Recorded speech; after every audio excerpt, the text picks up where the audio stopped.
Nos deux invités, Abdel Salem Itache, élu MODEM en Seine-Saint-Denis, et Rocco Contento, secrétaire départemental du syndicat Unité SGP Police. D'abord, peut-être une question sur les chiffres. C'est cette guerre des chiffres qui se poursuit systématiquement chaque samedi. Le ministère parle de 30 000 manifestants, 90 000 selon un syndicat de police, France Police, policiers en colère, et 101 000 selon le nombre jaune. Où est-ce qu'on se situe selon vous, Rocco Contento? On est plus proche des chiffres du ministère de l'Intérieur. Le syndicat France Police, qui ne représente que lui-même, je ne sais pas où il obtient ses sources. Toujours est-il qu'on peut dire tout de même qu'il y a une mobilisation à Paris qui est en hausse par rapport à la semaine dernière. Et à mon avis, qui sera encore plus en hausse le 1er mai. Puisque le 1er mai, vous avez toutes les confédérations syndicales aussi qui vont venir défiler. Abdel Salem Itache, par rapport à ces chiffres? Moi, je serais d'avis à faire une moyenne des trois, et je pense qu'on sera beaucoup plus près de la vérité. Je pense qu'aucun des chiffres n'est dans une... On n'est pas dans une science absolue. Donc, le fait est qu'aujourd'hui encore, il y a des gens qui manifestent depuis le 17 novembre, et là aussi, les gens attendent des réponses. Naturellement, alors l'allocution du président de la République a été retardée, hélas, à cause de l'incendie de Notre-Dame de Paris. Il est évident qu'il y a...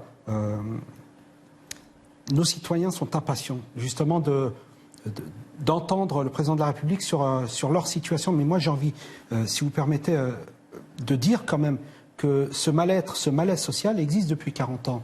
Les gens découvrent... on a l'impression qu'ils découvrent que depuis 24 mois, ça ne va pas. Mais vous savez, moi, dans une précédente émission ici même, j'ai dit que j'étais né gilet jaune. J'étais gilet jaune dès la naissance. Parce que lorsqu'on grandit dans un quartier difficile, on connaît toutes ces difficultés. Et lorsque aujourd'hui j'entends des gens qui sont révoltés parce qu'ils n'arrivent pas à boucler les fins de mois, parce qu'ils ne travaillent pas, parce que...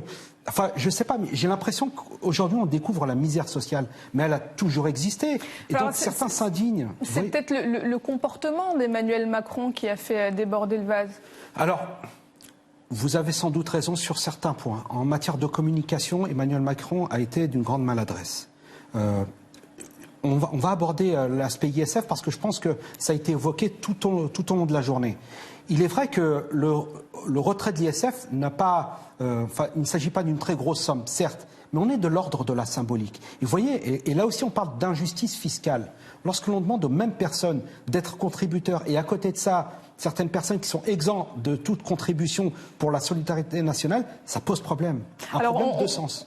Alors juste avant d'évoquer les revendications et l'allocution d'Emmanuel Macron jeudi, Rocco Contento, vous pouvez juste nous expliquer pourquoi est-ce que certains samedis, les manifestations se déroulent bien, dans le calme, et d'autres, comme aujourd'hui, comme au cours de l'acte 16, ça dégénère. Pourquoi? Je ne crois pas qu'aujourd'hui la situation est dégénérée. C'était relativement sous contrôle. Il y a eu le problème... Quelques heures, quand même, des magasins vandalisés aussi. Oui, quelques magasins vandalisés, notamment un Gosport qui a essayé d'être vandalisé. Mais ce qui est inédit et ce qui a changé, on a une doctrine du maintien de l'ordre qui a changé depuis l'installation du nouveau préfet de police. C'est-à-dire qu'en fait, l'utilisation des forces mobiles est beaucoup plus importante qu'elle n'était à l'époque. Donc il y a une meilleure coordination des forces mobiles et des forces lourdes, ce qui fait que dès la commission de troubles à l'ordre public ou de délits, les personnes sont immédiatement interpellées. À la dispersion, c'est toujours le même scénario. À la dispersion, lorsque la police demande aux manifestants de se disperser, il faut que les gens se dispersent. Voilà. Alors vous nous expliquez pourquoi est-ce que tout à l'heure, par exemple, notre reporter nous disait que les manifestants étaient nassés autour de la place de la République et que dans le même temps, les forces de l'ordre faisaient usage de gaz lacrymogène. Comment est-ce qu'on fait? Alors, ils n'étaient pas nassés. Il y a toujours... C'est une manifestation qui a été déclarée avec les organisateurs. Et quand vous déclarez une manifestation, vous vous mettez d'accord avec la préfecture de police sur l'itinéraire et aussi sur les itinéraires de sortie. Il y a au moins une voie de sortie, place de la République. Donc il faut la chercher, les gens qui disent, mais elle est indiquée par les forces de police. Les personnes qui vous disent qu'ils ne peuvent pas sortir, c'est faux. C'est faux. Et à chaque fois, on entend tout le temps ça. Donc je regrette. Moi, j'y étais à certaines manifestations. Je peux vous dire que là-dessus, j'ai pu en partir tranquillement. Donc vous, en tant que représentant syndical d'unité SGP Police, vous êtes plutôt satisfait du maintien de l'ordre pour cet acte 23 ? Oui, complètement. On n'est pas dans le scénario apocalyptique qu'on a vécu le 16 mars. Il n'y a pas eu de blessés parmi les manifestants. On a un officier de police qui est à l'hôpital aujourd'hui parce que il s'est fait... il a eu une bombe artisanale qui a explosé à côté de lui. Il est légèrement blessé, mais il est à l'hôpital. Mais il y a eu beaucoup d'interpellations, beaucoup de contrôles en amont, plus de 17 000, des black box interpellés dès le matin. Notamment par la BAC du 12e arrondissement, avec des sacs contenant des cocktails Molotov, des mortiers. Donc il y a un effort qui est fait maintenant en amont, et c'est le plus important. C'est autant de personnes qu'on n'a pas vues sur les manifestations. Les black box qu'on avait, mais il n'y avait pas 2500 black box, comme certaines personnes voulaient le laisser entendre. Alors, vous nous dites que jamais les forces de l'ordre ne naissent complètement un périmètre et qu'il y a forcément toujours une sortie. Une personne pacifique qui veut sortir, elle sortira. Moi, j'aime pas du tout comment s'orienter ces questions-là, d'ailleurs, parce que systématiquement, on stigmatise la police nationale dans ce qui est dit là. On parle de pression policière, mais attendez, c'est quoi une pression policière ? La police, elle prévient les troubles à l'ordre public, elle interpelle les fauteurs de troubles, ceux qui commettent des crimes et des délits. Quand il y a une dispersion qui est donnée, les gens, il faut qu'ils se dispersent. Alors évidemment, il y a toujours des casseurs qui sont là pour en découdre avec les forces de l'ordre, mais au milieu de ces casseurs-là, vous avez des gens, par voyeurisme, qui restent, qui prennent des photos, qui filment. Ces gens-là, il faut qu'ils partent, parce que ça nous complique le travail. C'est pas facile. Et au moins, ça évitera les dommages collatéraux. Vous me disiez que vous supportiez pas qu'on parle de répression policière. Oui, tout à fait, je refuse ce terme. L'ONU elle-même réclame une enquête sur un usage disproportionné des forces de l'ordre françaises sur des manifestants. Oui, mais l'ONU, elle est complètement déconnectée. Alors ces personnes, ces technocrates onusiens qui viennent voir, moi je les invite à venir dans un cordon de maintien de l'ordre toute une journée. On verra s'ils penseront la même chose à la fin de la journée. Mais Rocco Contento, vous ne pouvez pas nier le fait que certains manifestants ont été gravement blessés, éborgnés. Alors, il y a eu des accidents, mais vous ne me ferez pas croire... Oui, des accidents. Vous ne me ferez pas croire qu'un policier... Vous savez, le policier, lorsqu'il prend son travail pour faire le maintien de l'ordre, il veut que les choses se passent bien. Il veut rentrer chez lui entier. Il y a eu des accidents, il y a des enquêtes en cours de l'IGPN, plus d'une centaine. On verra ce que ça donnera. Et la justice, ensuite, elle passera. Vous savez, l'IGPN, l'Inspection Générale de la Police Nationale, elle est intraitable avec les policiers. Elle n'est pas complaisante du tout. J'en ai été victime moi-même. Donc je peux vous dire qu'à ce niveau-là, s'il y a bien une profession qui est réglementée et contrôlée, c'est bien la nôtre. Abdel-Salem Itache, qui est responsable de cette crise des Gilets jaunes, d'après vous ? Alors, d'abord, pour revenir sur ce qui a été évoqué, je n'élude pas votre question, j'y répondrai, mais il y a une notion qui me paraît essentielle, c'est cette liberté de manifester. Et on l'a bien vu, puisque le Conseil constitutionnel avait retoqué l'article 3, c'est justement sur cette interdiction, sur les arrêtés, voilà, aux personnes de manifester. Mais naturellement, et à ce titre, je vous rejoins, lorsqu'une personne casse une vitrine d'un magasin de sport, elle cesse d'être gilet jaune. Et que la police, à ce moment-là, doit justement intervenir pour appréhender ces personnes qui s'amusent à les casser, enfin s'amusent, qui s'enrichissent à travers leurs petits méfaits. Et moi, je vous dis que on est dans un état de droit et que le droit s'applique. Sur ça, on ne peut pas y déroger. Ensuite, moi, j'ai entendu les propos sur l'ONU. Je vais vous dire une chose, la France n'est exempte de rien du tout.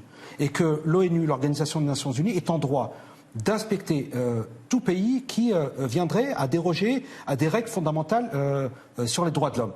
La France n'a absolument rien à se reprocher, elle se doit d'accepter de recevoir l'ONU. On ne peut pas être donneur de leçons d'un côté et demander à ce que l'ONU se rende au Venezuela et lorsqu'elle doit venir en France, que ça nous pose problème.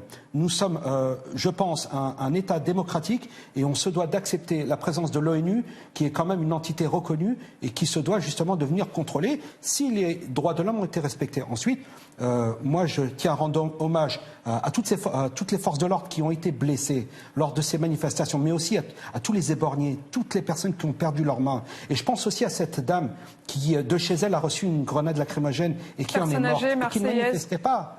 Qui ne manifestait pas, elle a pris une grenade et elle en est morte. Ce que je veux dire, c'est qu'aujourd'hui, beaucoup de conséquences de tout ça ont amené des drames. Moi, ce que je veux dire, c'est qu'il y en a assez de tout ça. Il faut passer à autre chose. Il faut absolument que le président de la République prenne la parole, propose des solutions qui puissent apaiser nos concitoyens. Alors, quel type de solution, d'après vous ?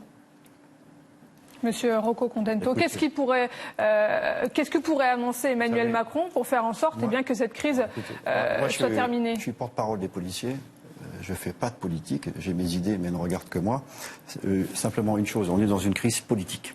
Ce n'est pas aux policiers et aux gendarmes de la dénouer, c'est aux politiques. Ce qu'il faut, c'est que ça s'arrête, parce que mes collègues, ils en ont marre de travailler toute la semaine, y compris le week-end, ils ne voient plus leur famille, c'est déstructurant socialement pour eux. Je vous rappelle qu'on est à notre 28e suicide dans la police nationale, tous les 4 jours. Ça n'a pas forcément de lien avec la crise des Gilets jaunes. Non, mais il y a des crises, le ministre, M. Castaner, a reconnu la semaine dernière dans un discours que pour les collègues malheureusement qui mettent fin à leur jour, il y a aussi des causes qui sont endogènes, inhérentes à notre travail. C'est multifactoriel, on peut avoir des soucis dans sa vie, mais le fait de travailler pratiquement 7 jours sur 7 avec un rythme épuisant n'arrange rien. Ça peut être la goutte d'eau qui fait déborder le vase. Abdessalem Itache, vous pensez que on peut sortir de cette crise des Gilets jaunes par les urnes peut-être, par la prochaine échéance, les élections européennes? Alors vous dites, est-ce qu'on peut sortir de cette crise? On doit sortir de cette crise. C'est une nécessité que de répondre justement à l'appel de nos concitoyens qui justement n'arrivent pas à boucler leur fin de mois pour certains et pour d'autres qui ne travaillent pas. Cette détresse de ces femmes qui élèvent 3 enfants et qui ont des retards sur leur loyer, de ces personnes âgées qui vont en fin de marché pour récupérer les légumes qui sont invendables. Vous voyez, toute cette détresse sociale, il faut y répondre. Et au lieu de ça, on est en train d'envoyer un message qui n'est pas le bon. Et vous voyez, et le problème derrière tout ça, c'est que je l'ai entendu juste avant notre passage, on oppose les employeurs et les employés. Mais sachez une chose, s'il n'y a pas d'employeur, il n'y a pas d'employé. Il faut arrêter avec ça. Et moi, je pense qu'il faut justement favoriser les énergies, libérer les énergies pour justement permettre d'entreprendre en France. Il faut arrêter avec cette bureaucratie. Les gens ne veulent pas plus de services publics, ils veulent mieux de services publics. Vous avez des services qui sont surchargés et d'autres où il manque du personnel. Il faut optimiser tout ça, il faut réduire la voilure sur les dépenses publiques et mettre un petit peu plus d'argent dans le social. Emmanuel Macron, alors il y a certaines de ces mesures de ces décisions qui ont déjà filtré dans la presse. On parle d'une baisse de l'impôt sur le revenu qui pourrait annoncer un référendum d'initiative citoyenne au niveau local, une augmentation de la durée du travail et la suppression de l'ENA notamment. Vous pensez que ça pourrait suffire ça peut répondre aux revendications des Gilets jaunes, ça? Est-ce que c'est pas un peu déconnecté de la situation? Alors, vous avez parlé justement de réduction de l'impôt.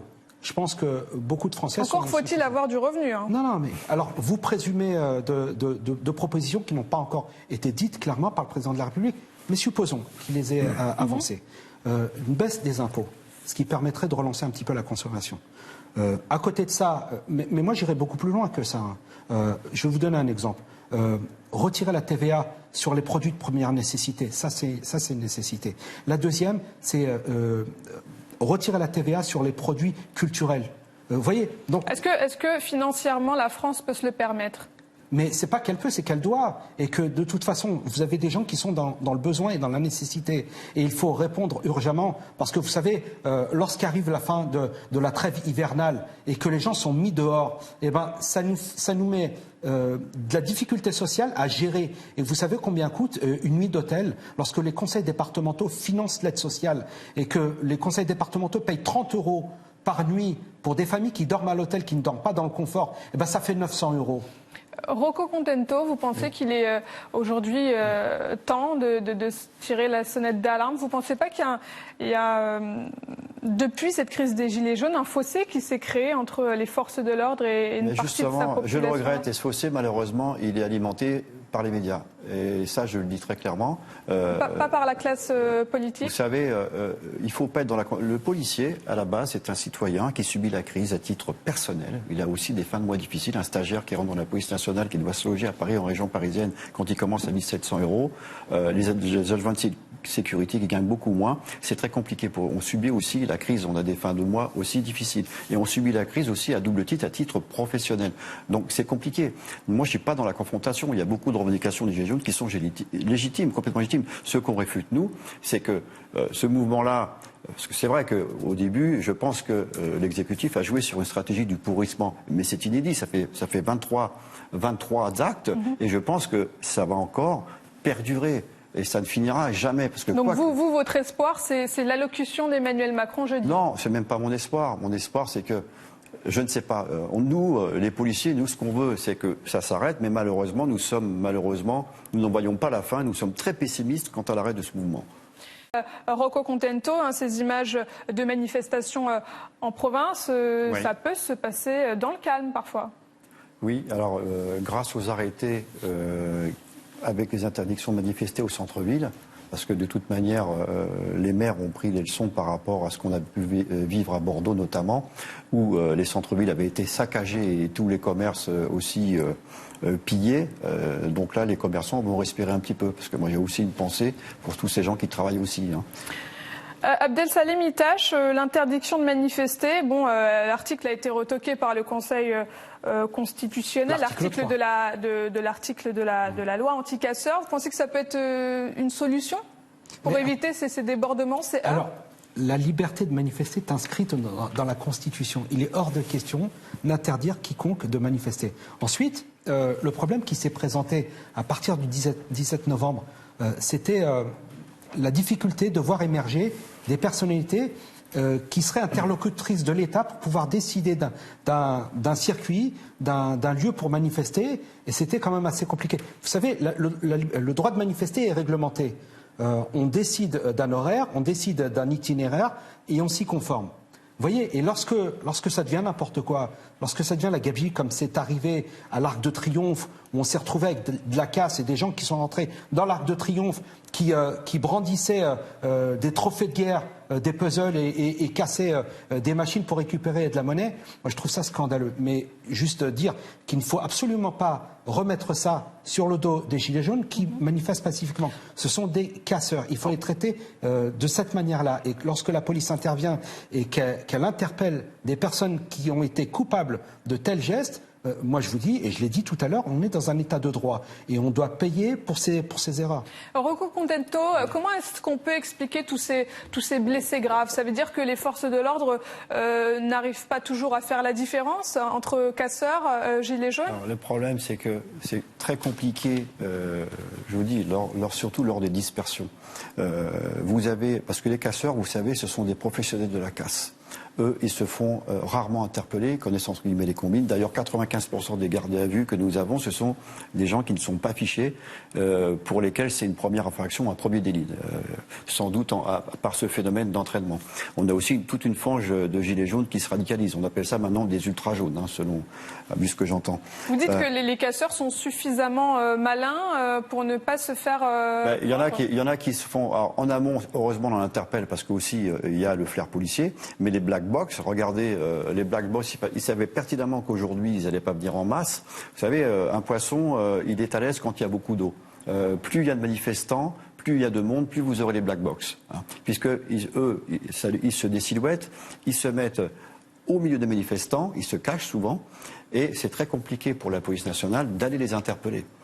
C'est très dur. Et parfois, malheureusement, et je le regrette, il y a des dommages collatéraux. Votre position, vous, par rapport aux arrêtés de manifester, vous êtes pour ou contre? Alors, la liberté de manifester, je crois qu'elle d'ailleurs elle est même constitutionnelle. Pour un exemple, en 2018, il y a eu 5000 manifestations à Paris. Toutes celles qui ont été déclarées ont été acceptées. Sur l'article 3, alors, pour empêcher une personne de manifester, c'est le pouvoir judiciaire qui peut l'en empêcher. Une personne, par exemple, qui avait déjà commis des troubles à l'ordre public ou des délits. Là, sur l'article 3, c'était pas tellement, c'était le préfet, c'était l'autorité du préfet qui pouvait. Alors, c'est pas tellement le fait que le préfet puisse interdire à une personne de manifester. Le Conseil constitutionnel a estimé que le préfet avait trop de latitude dans l'appréciation des motifs. Le fait du juge. C'était ça. Donc, ça ne changera pas grand-chose. Simplement que nous, ce qui nous désole, c'est de voir des personnes qui commettent des délits, qui sont interpellées, remises à l'autorité judiciaire et qu'on voit 2 semaines après continuer leur forfait dans les rues de Paris. Ça nous interpelle. Alors attention, je ne dis pas que la justice ne fait pas son travail, mais quelque part, il y a des personnes qui mériteraient d'être beaucoup plus sévèrement condamnées par rapport aux délits qu'elles commettent. Abdel Salem Itache. Concernant cette violence, écoutez, elle a condamné. Dans tous les cas, moi, je dis qu'il faut bien dissocier les gens qui manifestent pacifiquement, qui doivent être protégés. Malheureusement, on a eu pas mal de drames. Vous appelez ça des dommages collatéraux. Moi, j'appelle ça des drames. Hein. Lorsque l'on perd une main, un œil, une mâchoire, c'est à vie. Et que si les présidents précédents avaient eu le courage de justement réformer ce pays qui était parfois irréformable, et s'ils avaient pris leur courage politique pour justement changer ces choses-là, on n'en serait pas là aujourd'hui. Qu'est-ce qu'on peut changer au sein de la police nationale, Rocco Contento? Est-ce qu'il faut réformer à ce niveau-là? Il y a des choses à changer. Bon, là, je vais parler d'une manière assez catégorielle. Ce qu'il faut changer au sein de notre institution, c'est des cycles horaires complètement déstructurants. Il faut savoir que la majorité des policiers d'Île-de-France travaillent sur un cycle 4-2, ce qui veut dire qu'ils ont un week-end de repos sur 6. Donc c'est pas assez, et socialement c'est déstructurant. Et il faut changer aussi certaines pratiques managériales, ici ou là, qui sont dignes d'un autre temps. Alors juste, je vous coupe, vous voyez ces images, de motos, de véhicules incendiés. Vous nous disiez tout à l'heure que vous étiez satisfait. Oui, il y a quand même eu quelques dégradations. Mais ça, vous ne pourrez pas l'éviter. Mais vous savez, le plus important, ce n'est pas qu'il y ait une poubelle de brûlée ou une moto. Cette vitrine d'enseigne de sport non, vandalisée. Mais c'est grave, c'est regrettable d'ailleurs, vandalisé. Ils n'ont pas pu y rentrer puisque la police est intervenue immédiatement. Mais ce qui est le plus important, c'est que des vies humaines soient épargnées et qu'il n'y ait pas eu de blessés. C'est ça le plus important. Qu'est-ce qui a changé depuis la nomination de Jacques Toubon à la place de Michel Delpech, préfet de police de Paris? Didier Lallemand. Pardon, oui. Ouais. Qu'est-ce qui a changé? Alors, ce qui a changé, déjà, moi je veux rendre hommage à M. Delpech, qui était un grand serviteur de l'État, c'est un préfet que j'ai connu. Et simplement que ce qui a changé, notamment, c'est la doctrine du maintien de l'ordre, où on a eu une forte réactivité et une meilleure coordination entre les forces lourdes et les forces mobiles. C'est-à-dire qu'en fait, la police, maintenant, aujourd'hui, est beaucoup plus mobile. À l'époque, lorsqu'il y avait on laissait les groupes de black box venir s'installer et c'était bloc contre bloc entre les CRS et les black box. Aujourd'hui, c'est pas ça. Aujourd'hui, c'est la prévention, les interpellations, les contrôles en amont. 17 500 contrôles ce matin. Et ça, c'est très important. Oui, d'ailleurs, un mot peut-être sur ces contrôles, parce que quand on voit le nombre de manifestants, on nous parle de un peu plus de 9 000 manifestants à Paris, 17 000 contrôles préventifs. Ça veut dire quoi? Qu'on contrôle tout le monde, les passants, les touristes, les Parisiens? Toute personne, par exemple, qui arrivait sur le secteur de Bercy avec un sac à dos, qui passait ou qui était susceptible de manifester, préventivement, on contrôle. On regarde ce qu'il y a dans le sac à dos. Voilà. C'est un contrôle, hein. Vous savez, ils sont ordonnés par le procureur de la République, les contrôles. Hein. Ce ne sont pas des contrôles aléatoires, ils sont complètement légaux. Voilà, un contrôle. C'est une stratégie efficace? C'est une stratégie efficace, bien sûr, ça nous a permis de trouver des centaines d'armes par destination.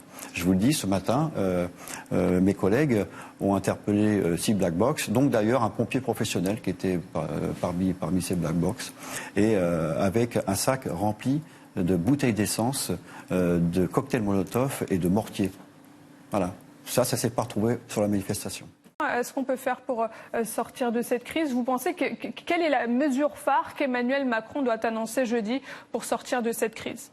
Est-ce qu'il peut, par exemple, annoncer, je ne sais pas, le RIC? Vous me dites que ça aurait fuité, qu'il aurait parlé du RIC. Oui, en voie locale. Moi, je ne présume pas de ce qui a été dit et je ne commenterai pas des choses que je ne sais pas encore. Donc, attendons que le président de la République, justement, annonce les différentes choses. Il y a quand même pas mal de choses qui ont été entendues, notamment le RIC. Et on l'a entendu à plusieurs reprises. D'ailleurs, j'avais suivi l'émission de Tadei, qui est une formidable émission Interdit d'interdire, où justement, il y avait une personne qui était un petit peu le père du RIC, qui était venu nous expliquer l'intérêt. Donc, il faut quand même apprécier, si le cas était qu'il faille intégrer justement le RIC et le référendum d'initiative citoyenne, c'est plutôt une bonne chose. En tout cas, on pourra dire que nos concitoyens ont été entendus. Ensuite, moi, je ne vais pas présumer de ce que le président de la République n'a pas encore dit. Mais une chose est sûre, c'est que ce pays, il faut le réformer. Il faut arrêter avec tout ça. Il a beaucoup réformé, Emmanuel Macron, quand même. Mais écoutez, pas assez manifestement, puisque les Français sont encore dehors. Ensuite, moi, je vais vous dire une chose. On s'étonne, moi j'entends dans mon entourage, lorsqu'on parle des sondages et on annonce la République en marche en tête. D'abord, ce ne sont pas les sondages qui élisent un président. Et d'ailleurs, Édouard Balladur, Lionel Jospin et Jacques Chirac en savent quelque chose. Donc moi, je ne commenterai pas les sondages. Mais ce que je veux juste dire, c'est que les gens ont des choix à faire lorsqu'ils vont voter, qu'ils puissent désigner des gens qui les représentent au sein de l'Union européenne. Parce que là aussi, il y a une législation européenne qui est imposée, qui ne doit pas être imposée à la France, puisque nous devons être pleinement décideurs et force de proposition pour dessiner l'Europe de demain. Ensuite, les personnes ont un droit d'expression à travers les urnes. Et moi, je les invite justement à se rendre dans les isoloirs pour pouvoir voter. C'est une liberté fondamentale qui leur est permise. Un dernier mot peut-être, Rocco Contento ? Oui. À quel sujet ? Sur cette crise des Gilets jaunes, vous appelez le mouvement à se terminer au plus vite ? Oui, mais malheureusement, il ne se terminera pas. Comme dit monsieur, on est dans... Vous savez, moi j'ai une... Il ne se terminera pas, c'est-à-dire, vous pensez qu'il va durer jusqu'à quand ? Jusqu'à la fin du quinquennat d'Emmanuel Macron ? J'ai vu sur Facebook un appel pour l'acte 31 au 14 juillet. Vous voyez, déjà ça. Donc, le problème, c'est que, comme je vous le dis, on est dans une crise politique. Le petit peuple des Gilets jaunes qu'on voyait sur l'acte 1, moi, ça m'engage que moi, mais je pense qu'il a bien changé. Je pense que maintenant, il y a toute une frange qui est minée par la politique. D'ailleurs, il y a certains porte-parole de Gilets jaunes maintenant qui roulent pour certains candidats. On l'a vu, dont un récemment pour Dupont-Aignan. Donc là, il y a un mélange des gens, puisque c'est un mouvement dit à l'origine complètement apolitique. Et voilà. Vous savez, moi j'ai une réflexion. Les pauvres gens, les miséreux, tous les misérables, ils sont pas là. Ils sont pas là. Ils n'ont pas le courage, à mon avis, de manifester, ces gens-là.